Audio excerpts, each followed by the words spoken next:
Hi, everybody. Good afternoon. Thank you for joining us. This is our Spring 2021 meet and greet session for the Aspire Fellows. Welcome, congratulations on receiving and accepting your fellowship opportunity. Thank you for our potential mentors as well, our mentors, not potential mentors. My name is Sara Rodriguez. I'm the coordinator for the NSF Aspire Alliance, the West Texas Fellowship Program at the University of Texas at El Paso. And I welcome you and thank you for your time this afternoon. I know it's Friday and it's late, but we are very excited to have you and to be part of the spring cohort. So I will proceed to introduce you to our lead team, Dr. Benjamin Flores. He is our director and principal investigator, and Dr. Milka Montes, who will join us shortly, and myself and Mr. Agni Prabha Banerjee Agni, who is our graduate research associate, and he keeps us in check. So we thank everybody for coming. I see a few familiar faces, which is very exciting. Cynthia, Oli, Lorena, hi. Hello. So I'm gonna leave Dr. Flores for the next section. He will talk to you about the program general goals and the objectives and get the conversation started. Dr. Flores. Thank you, Sarah. Good afternoon, everybody. Thank you for joining us. My understanding was that there was going to be wine and cheese, but somehow that got canceled due to COVID. So we'll have to make it at some other time.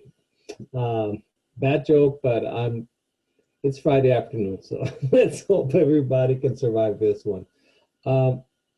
As Sarah pointed out, I'm Ben Flores. I'm the director of this program. It's part of a National Science Foundation effort to increase the number of faculty from diverse backgrounds who are dedicated to teaching STEM across the nation.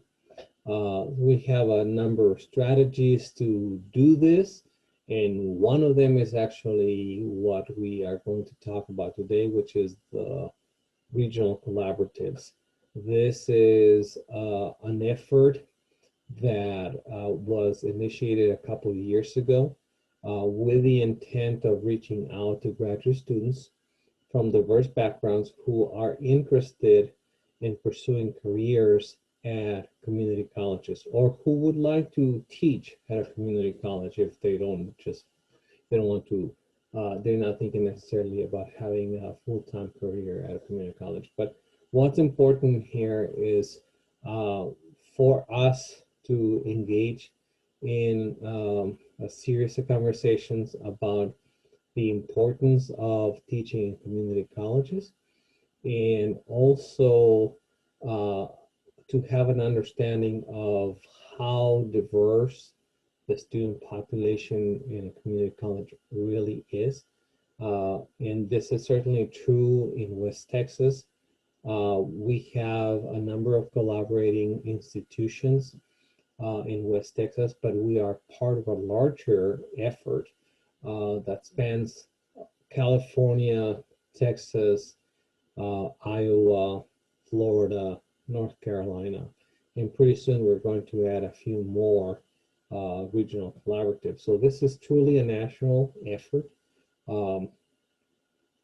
As I mentioned a moment ago, we are focused on graduate students, future faculty that would be interested in the STEM disciplines. We're not excluding any other discipline at this point in time. We want to make sure that everybody understands that what we're going to say about community colleges and universities as far as teaching and diversity applies to all of higher education. Sarah, the next slide. So just to give you an idea of the institutions that are participating in this effort, we have in West Texas, UTEP, of course, and the University of Texas Permian Basin. And we also have 3 colleges that are participating as well in the West Texas Regional Collaborative, and they are El Paso Community College, Midland College, and Odessa College. So you can figure out what cities these community colleges are in. And all of them have, of course, a similar mission, not entirely exactly the same, but they are similar. And we're going to have an opportunity later on in the semester to talk about what these missions are and how they relate to each other, and as well as have an understanding of how community colleges evolve throughout the years. Um, the community college is an American invention, and I really think it's a very interesting story to tell. Um, Community colleges have evolved, of course, over the years, and we're going to spend time talking about that as well. Sarah, go ahead. So, in a nutshell, we know that STEM education has become uh, the focus of attention, and the United States needs to be competitive in the global workforce. It has been the leader for many years, but higher education keeps evolving, and if we are to survive as a global authority in higher education, we need to pay particular attention to what happens in community colleges. So we want to make sure that we have, I don't know what's happening there with the slides, Sarah, there you go. Okay, so the idea is to make sure that we all have a good grounding on the importance of community colleges from at least two perspectives.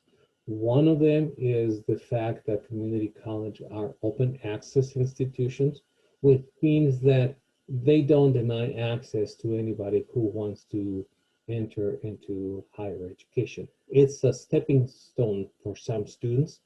For some others, is going to be the institution that they will spend 2 or 3 years in, just to make sure that they have the technical skills, the knowledge that will be necessary for them to be successful professionals.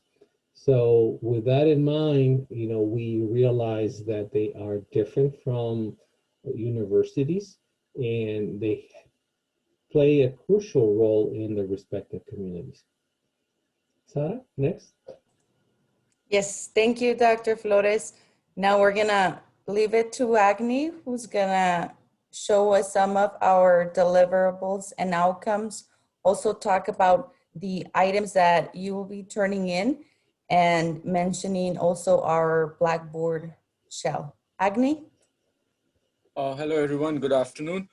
So I'll go over the deliverables and outcomes in reference to the anticipated outcomes everyone had already received. So one of the first things we'll be looking at would be the monthly virtual meeting. So if you would see on the agendas, so after this webinar, our next webinar is on the 26th. So between that webinar and this webinar, you're expected to complete at least one virtual meeting with your assigned community college mentor.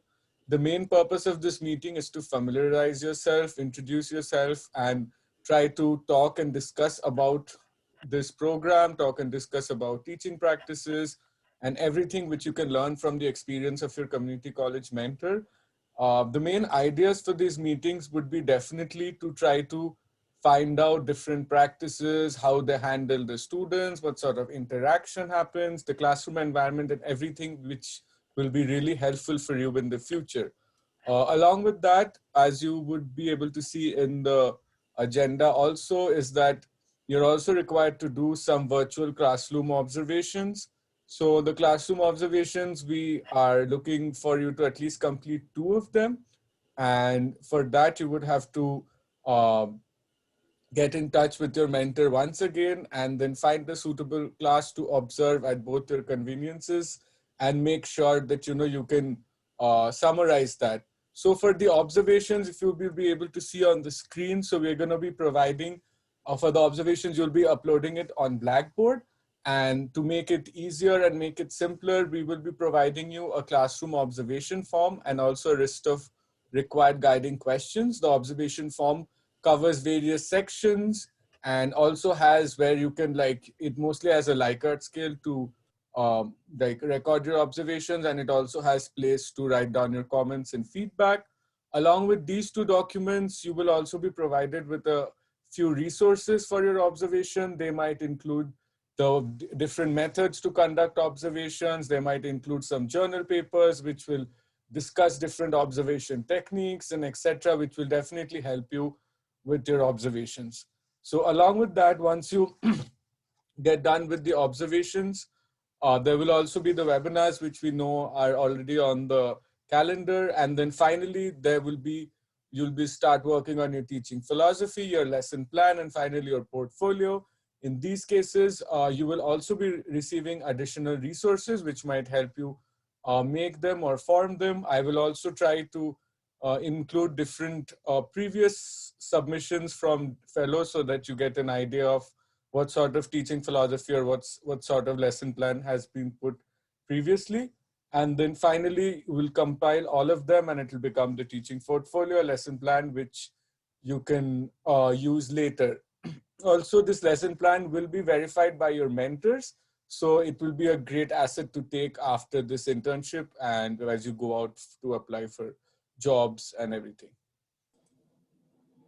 Thank you. Thanks, Agni.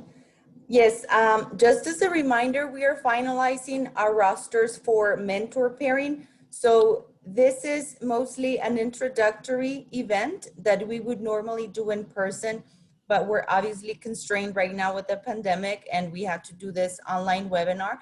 But it is an opportunity mostly designed for our students to, hence the name Meet and Greet, but we also welcome our mentors. And today we have Dr. De La O and Professors Gonzalez and Games from EPCC, as well as our co-PI, Dr. Montes, who is around, and we will be also talking to her. But like I mentioned, this is not a final pairing of mentors event. We will send those emails beginning next week. That way the students can have an opportunity to begin scheduling the items on the deliverables and outcomes. So the mentors will also receive more information via email. And Agni has explained some of the steps to submit the assignment. So we do have a Blackboard shell, and we will also add the participants' names. So you should be able to see the Aspire link in your Blackboards once you log on to the My UTEP site. And any questions, anything that you need to clarify about the lesson plans or the teaching philosophy or portfolio as we go along, you can also reach us via the chat or the email. If you don't have our emails handy, sometimes it's easier just to go to aspire@utep.edu, as some of you have already been doing, okay? So if you do have questions, please feel free to write them at the chat. If this has to do with the financials, meaning the stipend for those students who are eligible and the mentors as well, please send me an email and I will be happy to answer any questions, okay? So before we continue, we're gonna have a quick poll just to make sure we better accommodate our upcoming events. We know that some of our students have classes at this time, or the earlier session, we had a meet and greet at noon as well. And we had a bit larger group, but we also did the poll. So this way we know what's better. This is the largest cohort we've had so far. So we had a very successful round of applications. And we're gonna have a quick poll, which I'm gonna share with you in a second, to better accommodate your schedules for Friday webinars. This is, again, mostly for the students. All of our mentors are welcome to any of the workshops, but if you can please answer these questions, mentors and students, just to tell us what are the best meeting times for you. It is a multiple choice, so if you have more than one preference, please list it. between 8 or 10, 10 or noon, 1 to 3, 3 to 5, or after 5. Even though we commented with the earlier group, Friday at 5 is not a super exciting Zoom plan to start the weekend, but it is exciting, and we are sure that you're gonna have fun and benefit from the events. Thank you. I see most people are voting. This is very exciting. It always is. It is. Okay, 11 out of 12. There we go. Okay, You'll hear the drums. I'm gonna share the results with you. And once again, I wanna insist that this is not a final scheduling result, but we're just polling both groups to see how we can accommodate for our upcoming workshops, okay? So thank you so much for doing that. And now we're gonna have our actual meet and greet moment. So I'm gonna send you for a quick breakout. You're gonna have 10 minutes. This is mostly to start talking to our cohort members and also to share your backgrounds, your expectations, and to learn a little bit more about what we're gonna offer this semester. I will send you a notice when we're at 5 minutes and one more before a meeting, before a minute, I'm sorry. Yes, Dr. Flores. So this will be an opportunity for everybody to get to know each other. So if you have a camera and you Thank you, wish yes. to share your face with everybody, this would be great. We're not requiring that, but if you don't want to show your face, you should at least have a picture of you in Zoom or whatever other medium that we decide to use. We're going to use Blackboard as well. So that will be an opportunity for you to have a picture of yourself. Okay.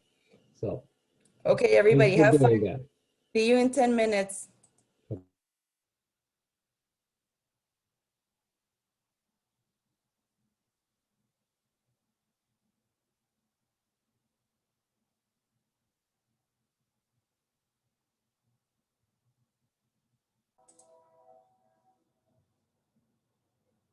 Bye.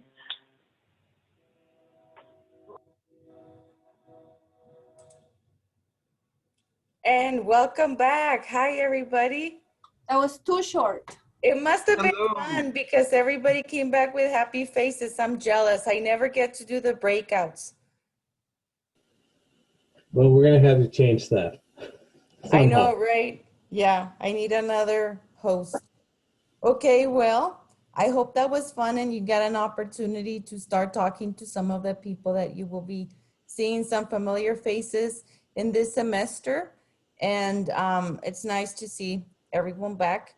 So I would like to defer now to Dr. Montes, who is our co-principal investigator and chemistry professor and chair at University of Texas Permian Basin. So Dr. Montes, can you share with us some of your savviness? I don't know if I can share my savviness, but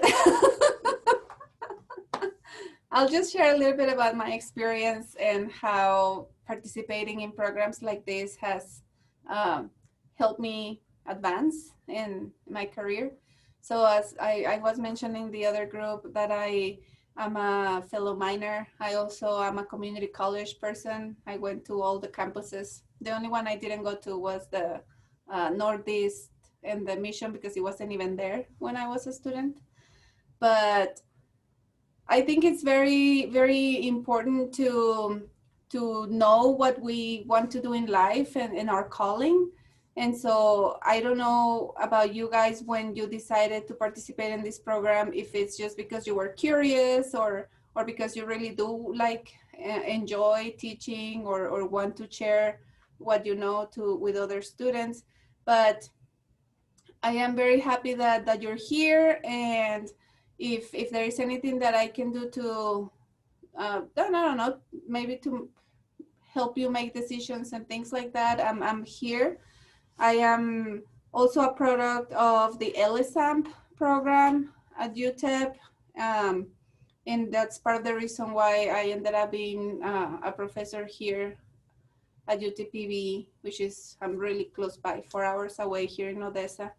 I really enjoy working with students, and one of the best rewards, and believe me, it's not the money, but the best reward is to see those students just walk down that stage. And then later on, I've been working here for long enough that some of my students have already finished grad school or medical school. So that's really, really amazing. So I don't know, I can answer questions, or I can just say that I'm very happy to be here. And if you have any questions, just let me know. Thank you, Milka. So that would be our next thing. So we would like to open the microphone or the chat if you don't want to speak up. If anybody has any questions, this is the moment to ask. And again, if you don't want to do it over the webinar and you rather send us an email, it is aspire@utep.edu, or you can direct to the email address, to my personal email address, or Agnes, which you already have because you've been receiving information from our email accounts. So does anybody have a question? No. Hi. Sorry? I have a question. Yes. Hi, I'm Luis. Luis, okay. Yeah, I'm a student here at UTEP. Is there any way to see like some of the, or maybe you guys have previous examples of portfolios put together that are maybe anonymized from previous years, just so that we can kind of see like, oh, what have people taken from the program? What have they learned about their colleges, especially from like other states too, like in Iowa or North Carolina or places like that? We do, and that is maybe a question for Agni, because he's putting together some of those resources. As we mentioned at the beginning, we do have a Blackboard shell, and there will be a folder of examples of previous student work. Agni, do you have anything to add about that? Not exactly to add, but yeah, like Louis asked, I will, as we for now on Blackboard, there will be two shells, which like not two shells, like two portions. So one of them will have extra resources which will help you with observations. The other one is just like a collection of books and journals on community colleges as a whole, as to understand, you know, what is happening in different publications. And over time, like let's say in the coming week or so, I will put together examples from different, let's say from different teaching philosophies, different lesson plans. And I was mentioning this in the breakout session also, that our fellows have taken like, you know, different approaches to the lesson plans or different approaches to the syllabus. So I'll try to share the variety. And since we've had this at UTEP, also at UTPB, so we have quite a large variety of students. So I'm going to go ahead and make a document and share them, let's say, in the coming week or two. So you should expect them to see it in Blackboard, and, you know, you can from there go ahead with that. And also something which I could mention is that as an Aspire team or Aspire group, we do have contact, and we do have a great relation with their previous fellows. They always try to help us out. They've helped us out before, let's say during the webinars last semester and etc. So if, you know, if required, and we can like check if that's possible, maybe we could probably, you know, you could ask them questions if they were okay with that, and, you know, take some feedback from them, or ask them what sort of approach they took. And because some of them are already teaching right now, some of them are doing PhD. So I think you will have that resource also, like not only see the previous fellows' work, but maybe be able to get in touch with them and ask some questions too. Does that help, Louis? Yeah, thanks, Amy Prava. Okay. Thank you, Agni. Let me elaborate on this point. I think first and foremost, what I would like for you to focus on is on developing a professional relationship with your community college mentors. We will engage through workshops in a number of activities that will allow you to refine, for instance, what your teaching philosophy should look like, We'll give you examples of that. But what is important is that you ground your ideas about teaching in a philosophy of why you want to do what you want to do and how you intend to do it. And that can only happen through conversations. You can always look at examples, and we'll provide examples of syllabi and lesson plans. But what you need to do is you need to make sure that you work it out after looking at examples, after having conversations with your mentors, that you develop your teaching portfolio, and it's something that you're proud of, okay? You can use your teaching portfolio later on in life as an example of what you did in preparation for a career in education, in higher education. So I know that when I was in graduate school, there were no such opportunities. So we realized that there was a void that we needed to fill. And what we want to do is to make sure that you can have an opportunity to participate, and at the same time you can work with a professor. Luis, make sure that I think you already have an idea of who you want to work with, so reach out to this person, make sure that you start that conversation, set up a time that, and again, we're going to pair you up with individuals that have agreed to work with you. But at the same time, we want you to also explore other connections. So you may also want to talk to a professor at the university and have a conversation about how is it different from a community college? How is teaching at a university different, or is it different? Under what circumstances it's different? All these things are important so you can get a better perspective. Okay. Great, thank you. That really answers my question. Thanks a lot, Professor. Sure. Thanks, Luis. So yes, that takes me to another quick comment that came up in the previous group. So maybe if somebody has the same question, the question was, how are we pairing, or if we're pairing the students with mentors with a similar background? So the answer was yes, and that's why we haven't finalized our roster. Like I mentioned, this is the biggest cohort we've had, which is great. And our students are being paired based on not only your majors, but your research interest. So what you declared in your application, what was in the research area or research interest of projects that you're currently working on or would like to work on, and your academic major. So we try to find you the best fit that a faculty member at a community college will be able to guide you not only through the contents of, for example, your lesson plans, but also through whatever projects you're working on as part of your research or your teaching portfolio. So if that was another question, I hope I've answered it, even though nobody asked, but it's extra information. So I know that other things, the deliverables will come up as we go. So remember, you can always reach us over email. That's the fastest and most effective way. We will have the templates as well in Blackboard, so that way you can follow and make your observations, your classroom observations. Once you receive the mentor pairing emails, you will be able to start scheduling your meetings with your mentor. Another question was if there are 2 or more than 1 student with each mentor.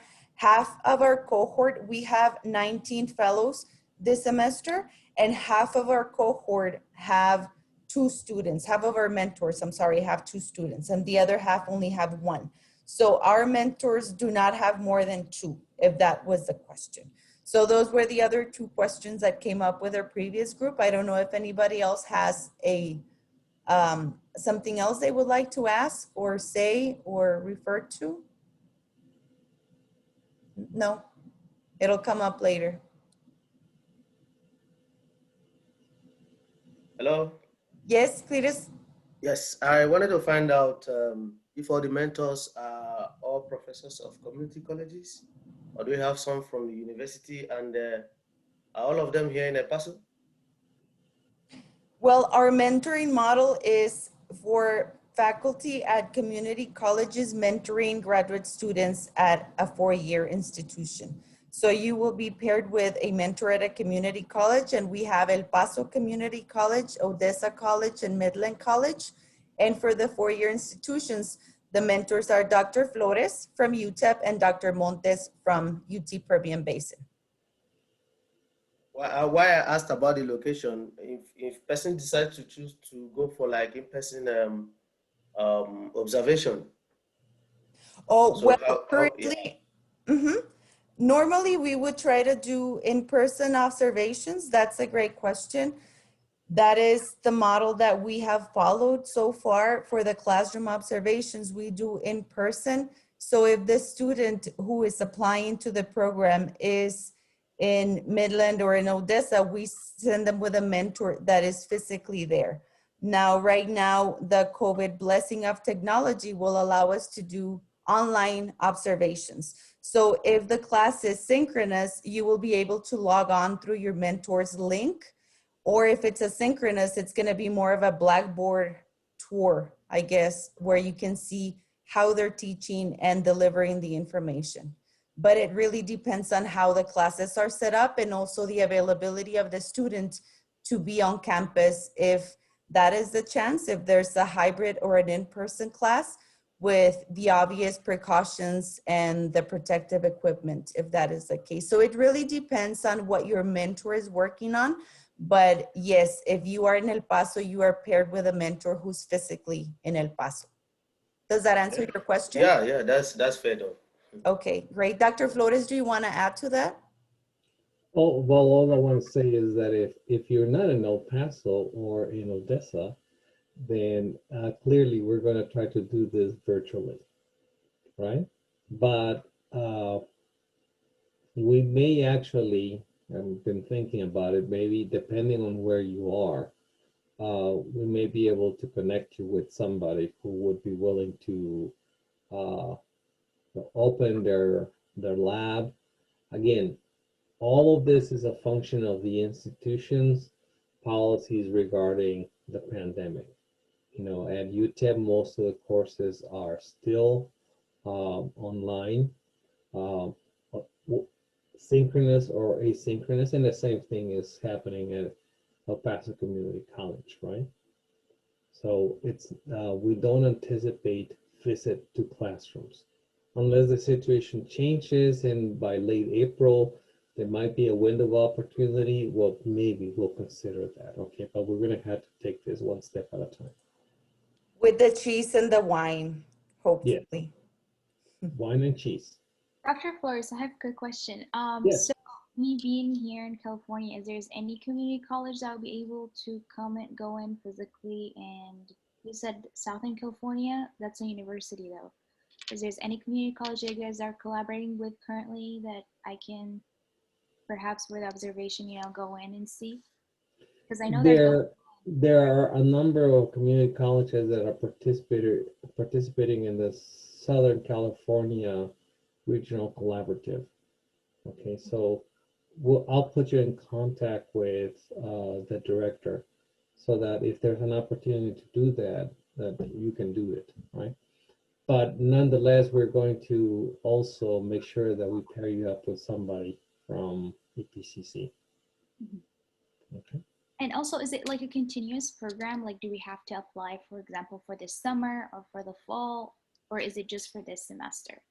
It's just for this semester. Okay. My hope is that we can give you wings so you can fly. Thank you. You're welcome.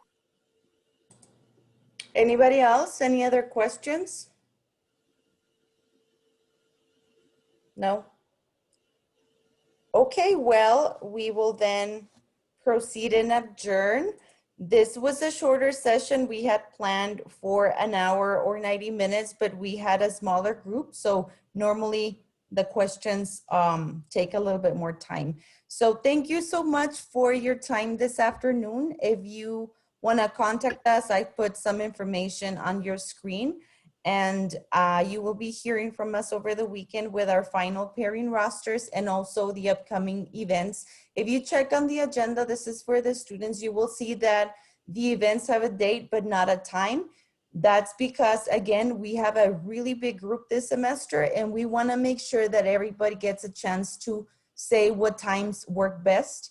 So that's why we did the small poll. So as soon as we have that, I will send you the dated links with the timestamps. And yes, Dr. Flores? Well, go ahead and finish, and then I'll make No, a comment. I just saw this. Yes. Go ahead and finish, and I'll make a final comment. And yeah, if you have any questions regarding stipends or the logistics of turning in your deliverables and your assignments, please reach out to Agni or myself. And other than that, thank you again. Thank you for the time. Thanks to the mentors, and thank you and welcome again. Dr. Flores? One last item, and I want to see everybody's faces right now.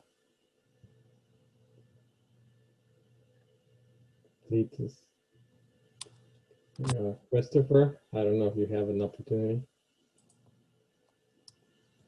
There he is. Kind of in the dark.